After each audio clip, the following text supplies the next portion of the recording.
All right, guys, it's Justin, and we're back again with another Mazda Monday. So today we're gonna do the V-Dyno, since a lot of people over the internet, all they want to see is dynos. They're not cheap. I've spent about $1,200 of my own money on dynos just on the Mazda platform, just doing back and forth and trying to get all the results for you guys. But today what I want to do is, just so you guys can get an estimate on how much power you're making, is how to show you how to set up the V-Dyno that is in Mazdaedit. So if you have Mazdaedit Lite, Personal, or the Professional, there's a V-Dyno, and you can go in there, enter in all the parameters for your car, like all the specifications, and get a rough estimate of what kind of power you're making. Now, you're gonna have to probably check multiple websites to confirm the weight of your car. So I'll use Google for a baseline, and then I'll also go to another page. I believe this one is called like Fast Laps, and it'll give me. I'll probably average the weight of the vehicle, and because my car is supercharged, I have to take that into account. So that supercharger system adds about 45 pounds to the system once I'm removing the stock manifold. But because, I changed out my wheels, the wheel setup dropped 40 pounds. So that pretty much canceled out the weight of the supercharger installation. And then I also have a lightweight battery.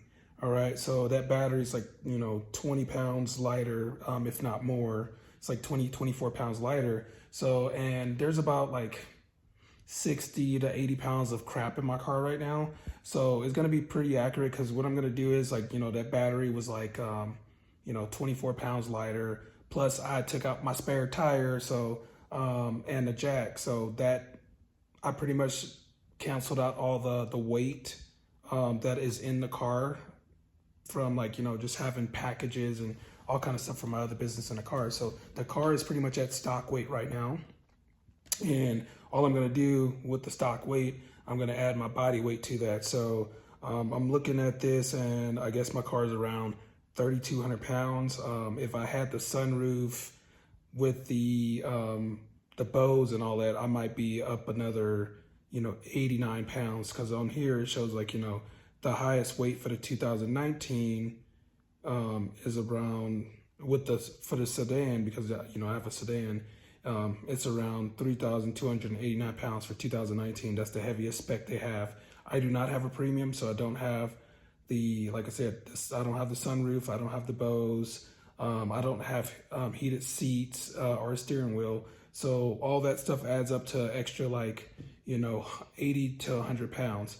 So I'm going to say my car is at 3,200. All the weight's been canceled out that I have in the car. And then I'm going to add 180 pounds to that. So I'm gonna say my weight when I go in the car is gonna be 3380, with my weight on there. So that is with the weight I'm gonna input in there. So let me show you the website I use, that I'm using to kind of look at stuff about my car. This Fast Laps website has some pretty good information on the car. So you can go in and, look up more for yours, but you wanna get your year, your spec. So if you can go in here up to vehicles. I like to use this website, but also Google is pretty accurate as well. But I just like to double check. And so in here I can go down to my M's, click on Mazda, which has like 250 vehicles in there, and then you go find your model. So my car is about 3,200 pounds, but if I go down the list of Mazda 3s, which are on the side, we can go check to make sure it's just not something generic, and click on the turbo model. And it should have a heavier weight for the turbo model. If it doesn't, something's wrong. And I have all-wheel drive, so my car does way closer to the turbo weight, because that all-wheel drive system adds about 177 pounds to the car. So let's see what it says for the weight of that. So yep, it is indeed heavier for these. About 100 pounds heavier for the turbo model versus the NA model. So that's some good information on that. So now that I'm gonna keep this open and I'm gonna open my Mazdaedit and we're gonna go to the car. I kind of changed my mind, and before I go into the car, I want to just kind of get this set up. So I couldn't find the 2019 PDF with the specifications like this. So I'm gonna use the 2020 sedan specifications from Mazda. So what I'm gonna go in here and do, what is very important, is to find the correct model. I have all-wheel drive, not front-wheel drive. So I'm gonna go down until I find the correct model, and I'm gonna get in the gear aspect ratios so I can, you know, accurately get the horsepower rating. So I'm looking in here. It looks like the gearing is exactly the same on the front wheel drive and the all-wheel drive. The only thing that's gonna be different is the final drive. So on the all-wheel drive, you're just gonna have a 3.626. Front wheel drive, you'll have a 3.422. So the same gearing, just different final drive. So what this means is that the front wheel drive, this lower number, means the gearing is technically longer, which means you're gonna have a higher, you can have a higher top speed. And this one has shorter gearing, which means it should accelerate better with the bigger number. So bigger numbers mean more torque, lower numbers mean more top speed, top end. So yeah, I'm gonna enter in these numbers into my V-Dyno. So I'm just gonna pull this up, and right now I'm just gonna leave this up, and then once I go into the car, I'll have this ready because I am going to have to input all this data here. We'll get to that in a second. Guys, we are now in my car, and obviously what I'm gonna have to do to get the information for the V-Dyno, we're gonna have to plug in our Tactrix cable into our car. So I'm gonna go ahead and get this plugged into the car, into the computer, and then we'll go from there. Now that we're all plugged in, I'm gonna go ahead and start my car because I wanna be able to keep this light on and without draining my battery. So I'm gonna go ahead and start my car, guys. And like I was telling you guys, I have extra weight in the car, like all these packages and stuff. So I'm gonna end up using a weight of 3,200 plus 180. So my base weight is gonna be 3,380. So first of all, after you open up your Mazdaedit, what you're gonna do is you're gonna go over to the Mazda 2nd gen CAN logger, the one that's red. So you're gonna go ahead and open that up. All right, guys. That's the first thing you're gonna do. Once that opens up, the next thing you're gonna need to do, I don't need to double click on my start button because I already started my car, but if you didn't, you need to put it in at least accessory mode. You're gonna go here, hit connect to ECU. Now we are connected to the ECU. All right, so we're all connected. Now the way you're gonna be able to do your logs, right, for the V-Dyno is you actually have to do your log. So what you're going to do is you actually, when you're ready, you're going to go in there and you're going to do log data to file. Once you do log data to file, you start your run, you know, from 0 to whatever gear you're going to use. If you're going to do first gear, second gear, third gear, you know, for me, I usually do second and third gear on the roads because, I mean, I don't want to be in fourth gear going 100 plus miles an hour. So for this, just for this example, because I am going to keep it safe, we're only going to do a second gear pull, and I'll show you guys how to do it. So once I get ready, I'm going to be in second gear going 2,000 RPM or 3,000 RPM or 2,500, that's usually what I do, about 2,500 to 3K. I'm going to start the log data to file, and I have a wireless mouse here, so I'm not going to have this in my lap. So I'll use my mouse and hit, you know, log data to file, or use some sticky keys, which you can do. So I'm gonna get this car moving, and what I'm gonna do a log, and then after I do the log, I'm gonna go and enter in my data, and I'll show you in a second. So you need to get the log data first. You need to go data log first before you can figure out the power. Now, just keep in mind what gear you do your pulls in, because you're going to need to enter in that data later on. So for us, you know, I'm going to go ahead and do a second gear log. So I'm not going to start it yet. I'm going to go ahead and move that over. We're going to go to the street real quick. I'm going to get out there and then I'm going to show you what I'm doing. Before, you know, we get too much into this, I just want to let you guys know, just be safe when you're doing these logs. I'm actually thinking about going to my original spot that is like very isolated, and it's not like a public road. It's actually a private road. That way I don't have to deal with traffic. So, like I said, as you're doing these logs, be safe. I don't recommend doing this on a public road. Some of you are going to do it anyways. So, when you get ready to do this log, there's important things you need to do, right? I have an automatic. I know, automatic. Ooh. But you're going to want to turn off your traction control, especially if you're going to do, a second gear pull, and, you got front wheel drive and the supercharger, you might spin the tires. So turn off traction control. You can turn on sport mode. It doesn't really matter. But the key is to be in manual mode. So, this is what I would do. What you're going to do for your pull, for you automatic guys and manual, you got to still do it. So here's your traction control button right here. You're going to turn traction control off. You can put sport mode on if you feel like it does something. And if your sport mode's on, you're going to get the sport mode light. So on, off, you can toggle it on, off. I don't personally care for it. Whatever, it doesn't do much because mine is tuned the same. And you're going to be over in manual mode, right? And because I'm going to do a second gear pull, I'm going to let the car roll, and I am going to upshift to second. So now I'm in second, and then I start my log. And once I start the log, I'm going to just do my pull full throttle until red line, so I can see what kind of power this car makes. All right, guys, I went down to my spot that's like on pretty much a private road. I'm not going to disclose the area. John knows the spot I'm talking about. So anyways, this road is pretty flat. I mean, it's at certain areas, it's pretty flat.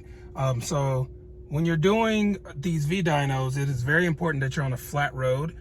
Because if you're on a road that inclines up, your power is going to register lower. If you're on a road that has a slope downhill, your power is going to register higher. So along with doing the Mazdaedit V-Dyno, another way that you can get really accurate results is combining it with a draggy. So if you do, a draggy, get wherever you're at, you get the DA, like the elevation, all that stuff with the draggy, and also do runs on that road to verify that it's within that, that 1 degree angle of a flat road. So it's verified.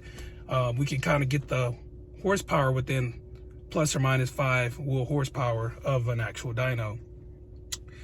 Now that that's been said, this road is not super straight, but it's like the road that I've always used for logging since the beginning. When I had my other Mazda, I always came to this road to do my second gear pulls, and then when I do third gear, I would go to the airport road.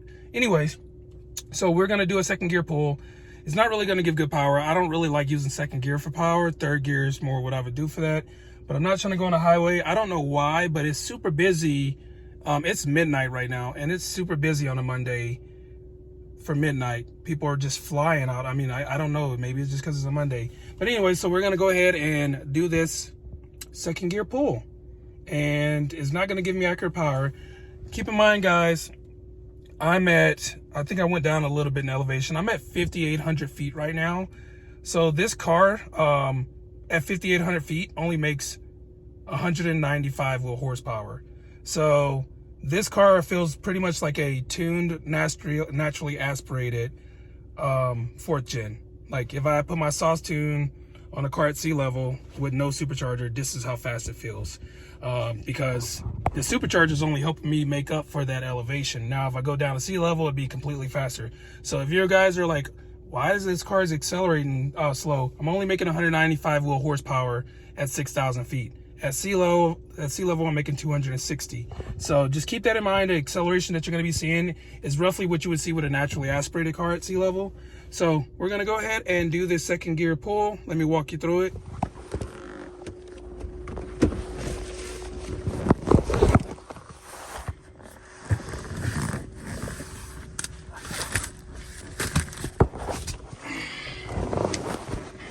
All right, guys, now that I logged that, what I'm going to do is to go to my V-Dyno, I'm going to pull up that log, and I am going to open last log file, right? So now it recorded that last log I did, and then there's all these different types of graphs that's recording your data. What you want to do is you want to go all the way over to your V-Dyno, which is Alt plus G. Now, what I'm going to do is, there's all this information you got to enter in over here. And what you're going to do is, you can, if you're, in Europe, you can use metric system. Yeah, you can convert it. But I'm in America, so I'm going to go ahead and use the imperial system. So it's going to be in horsepower versus using watts. And I'm going to use foot-pounds versus newton meters or whatever, however you pronounce it. And then you're going to go over here. They got only a few options. So what you're going to do is, for your car, you're going to hit custom, all right? Now, what I'm going to do, you have to know these specifications for your car. So I told you earlier, I knew my car is 3,200 pounds and I weigh 180 pounds. So I'm going to put in 3,380. All right. And then you need to know your wheel specifications. So my weight is 3,380. Now I'm going to go over here and do your wheels. I am on 215 45 18s. So I'm going to select that. You need to know your drag coefficient. So I'm going to have to go back to that website and look at all this information and enter it in one by one. So let me go back to what I was looking at earlier and find my drag coefficient and frontal area, enter that in, and then after that I'm going to enter in my gearbox. Guys, I found this website called an automobile catalog, and they have some pretty good information on here. So I found out that the drag coefficient is 0.26, so I don't have to change that. And yeah, we're gonna go and look at more information. So here's more information we're looking for. We got the drag coefficient, but also because this is a sedan, we got the area 2.15 m2 squared. So we're gonna go up here. So this one's already at maybe I need to switch that over to, I don't know what that converts over to. So I'm gonna have to figure out what this converts over to in the imperial system. So I guess I really don't have to try to figure it out. All I have to do is go over here and switch this to metric, right? So I'm gonna go ahead and switch that to metric. And now it's gonna convert that to 1.95. So now all I gotta do is go ahead and enter the 2.15. So I'll go ahead and enter that 2.15. And then once I got that entered, I can go back right here and it'll do the conversion for me. So now I'll go ahead here, bam, converted it for me. I didn't even have to do nothing. So now the last thing I need, got that stuff entered in. Now what I'm gonna do is, here's my gear ratios. Here's the ones I have to enter. And after I enter all these, you're gonna remember, I'm gonna go ahead and enter all these, and then I have to select the gear that I used so that it calculates it correctly. So I use second gear, but I'm gonna go ahead and enter in all the numbers, and then we're gonna leave it in second gear after we do that. Now I've got all the numbers entered in and I have second gear chosen. I just gotta go ahead and put the atmospheric pressure, which I don't know, and the air temperature. I'll put that stuff in, and then we'll use correction factor or no correction factor. If I put no correction factor, you guys are gonna see what the horsepower is without any corrections, which is gonna be in like the 190s or 180s, versus with corrections it'll show like 260 for elevation or for sea level. So I'm gonna try to go ahead and put some numbers in. I don't know what temperature it is. Right now it's 45. So we'll put 45 in there for the temperature. I think we'll probably do SCA corrections. All right, so we'll put SCA. Don't know if we need to do that, but we'll do that. And then we'll do with DynoJet average corrections. All right, so it gave us that 1.1 correction factor. And now that's all in, we can go ahead and figure out the power after I do the start and end. So let me show you what you guys got to do. So we got this stuff in here saved. All right, well, hopefully none of this changes. Let's see what happens. Okay, all my stuff is still entered. So what I'm gonna do is, you have to find out the points A to B up in here where you did your run, right? So this is your log. You have your start, which is right here, and then you have your end. So what you need to do is, you got to go ahead and crop this to the start and end so you can see your dyno graph. So it's gonna be kind of hard for me to look through the screen and do this at the same time. So what you're gonna do, you're gonna use that little thing to drag. So once you do the pink, it's gonna show what are you gonna be doing. So, right, so it's hard for me to do that at the same time. I'm gonna grab this, and then once it starts highlighting, okay, so right here is my start. I want that start to start right with the acceleration, and then you got your end. Where do you want it to end? I want to end right here. All right, so now this is what's going to be recorded. All right, so that's what we're going to have for our log as far as our pull. So now that you got that, you start and you finish, you go down to your graph, and it's going to give you your power. And this doesn't look right, so let me figure out what happened. That's what I said earlier. So really what I needed to do is figure out the correction factor, because I forgot that I'm at elevation and 1.1 won't work for me. So I remember on my dynos, the correction factor was always between 1.2 to 1.3 due to my elevation. So when I did put that in, it came up with the 250 horsepower, which is roughly what this car makes. If I put, I think the highest I've seen my correction factor is like 1.33. So if I put that in, that gives me 155 wheel horsepower. That torque is completely wrong. And I believe that it's just because of where I started the pull. It was going downhill and then the car went back uphill. So this dyno chart looks completely like trash because I'm not on a flat road, guys. I just wanted to show you guys how to work it. So as far as the correction factor goes, if you're at sea level, you can just use the 1 correction factor. Or if you want to see what DynoJet is at sea level, you can use that DynoJet one in here. And that's what you can get at, sea level. But if you're at elevation like me, you kind of got to know how to do the correction factors. And there's all these calculators online for the amount of correction factor you use with Google. I don't really have that with me right now, but I know on average, due to my elevation and whatnot, my correction factor is about 1.3, and that shows in second gear, my power is 250. All right, third gear, my timing's a little bit different, and I know this car can do like 260 wheel horsepower, but this isn't accurate, guys, because like I said, this road, obviously, see how it's curving like this. I need a flat road, and the only way to do that is if you guys get a draggy to verify. But yeah, that's kind of how you use it. I hope it wasn't too confusing for you guys. I just want to show you guys how to use the virtual dyno. You got to put in all your information in here, and like I said, you do your log, and after you do your log, you just need to have the start point and then the end point wherever you did the time period you started your log. All right, and how you get there again is by going, after you do your logging, you open your last log. After you do your log data to file, you open the last log, and that is what's going to allow you to see that log you did and to start and stop where you did the pull. All right, guys, that's all for today. Sorry, it was very confusing.